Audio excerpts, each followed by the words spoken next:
মার্কিন president Donald ট্রাম্পের সঙ্গে উত্তপ্ত বৈঠকের পর পরিকল্পিত যৌথ সংবাদ সম্মেলন না করেই হোয়াইট হাউস ত্যাগ করেছেন ইউক্রেনের নেতা ভলোদিমির জেলেনস্কি।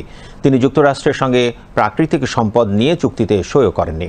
এদিকে এ ঘটনায় জেলেনস্কির উদ্ধত আচরণের পরেও ট্রাম্প ও তাঁর ভাইস প্রেসিডেন্ট জেডি ভ্যান্সের সংযত থাকায় বিস্ময় প্রকাশ রাশিয়ার।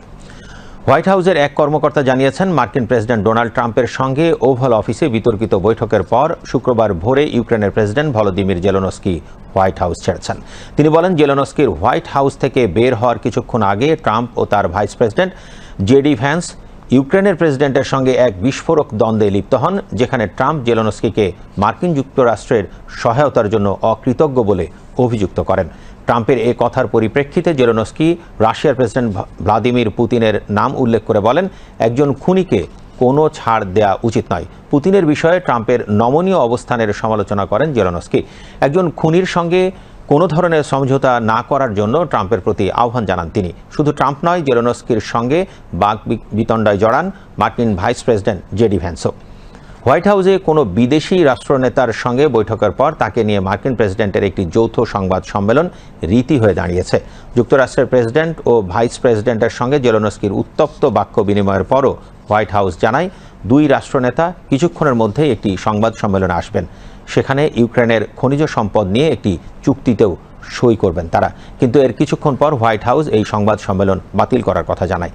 এরপর জেলেনস্কি ও তার সঙ্গে থাকা ইউক্রেনের অন্য কর্মকর্তাদের হোয়াইট হাউস থেকে বেরিয়ে যেতে দেখা যায়। জেলেনস্কির সঙ্গে বৈঠক শেষে ট্রাম্প তার মালিকানাধীন সামাজিক যোগাযোগ মাধ্যম ট্রুথ সোশ্যালে দেয়া এক পোস্টে লিখেছেন, যেদিন জেলেনস্কি শান্তির জন্য প্রস্তুত হবেন, আবার হোয়াইট হাউসে ফিরে আসতে পারবেন। এদিকে এ ঘটনায় প্রতিক্রিয়া জানিয়েছে রাশিয়া। দেশটির পররাষ্ট্র মন্ত্রণালয় বলেছে, বৈঠকে ট্রাম্প বদমাশ জেলেনস্কিকে যথেষ্ট সংযম দেখিয়েছেন। রুশ পররাষ্ট্র মন্ত্রণালয়ের মুখপাত্র মারিয়া জাখারোভা টেলিগ্রাম পোস্টে লিখেন, আমি মনে করি জেলেনস্কির এক গাদা মিথ্যা কথার মধ্যে সবচেয়ে বড় মিথ্যাটি ছিল হোয়াইট হাউসে তিনি দাবি করেছেন 2022 সালে কিয়েভ সরকার একা ছিল, কোনো সমর্থন পায়নি। মারিয়া জাখারোভা আরও লিখেন, ট্রাম্প ও ভ্যান্স কিভাবে সেই বদমাশকে আঘাত করা থেকে বিরত ছিলেন সেটা সংযম প্রদর্শনের এক অলৌকিক ঘটনা। ট্রাম্প জেলেনস্কির বাক বিতণ্ডার ঘটনায় কড়া প্রতিক্রিয়া জানিয়েছেন রাশিয়ার সাবেক প্রেসিডেন্ট দিমিত্রি মেদভেদেভ। এক্স পোস্টে তিনি বলেন, অবশেষে উদ্ধত শূকরটি ওভাল অফিসে একটি উপযুক্ত থাপ্পড় খেয়েছে।